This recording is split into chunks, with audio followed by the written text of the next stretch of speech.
আসসালামু আলাইকুম। Urban design and build থেকে মোরসালিন বলছিলাম। আমি এই ভিডিওতে আজকে দেখাবো ডেভেলপারদের যে মিনিমাম কনস্ট্রাকশন কস্ট আছে সেটার একটা সহজ ফর্মুলা। বর্তমানে রাজশাহীতে একটু যে প্রাইম এরিয়াগুলোতে আছে সেখানে ডেভেলপার এবং ল্যান্ডওনারদের মধ্যে চুক্তি হচ্ছে সাধারণত 60-40 রেশিওতে। প্রাইম এরিয়াগুলোতে 40% ল্যান্ডওনার অংশ বাড়তেও পারে।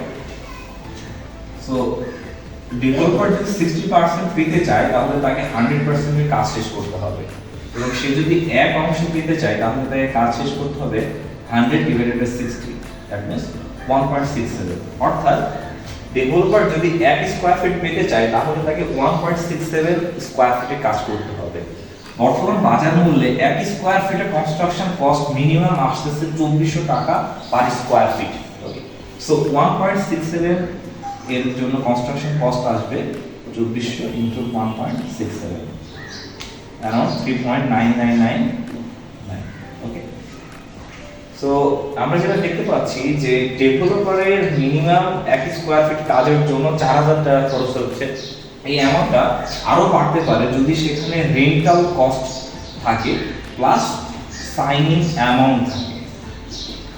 তো কোনো ডেভেলপার যদি আপনাকে বর্তমানে যারা কাজ করছে তারা যদি 4000 টাকার নিচে আপনাকে অফার করে তাহলে আপনি বলবেন অবশ্যই সেখানে কোনো প্রবলেম আছে, হয় সেই কনস্ট্রাকশন কাজ খারাপ করবে, না হয় সঠিক সময় হ্যান্ড ওভার দিতে পারবে না।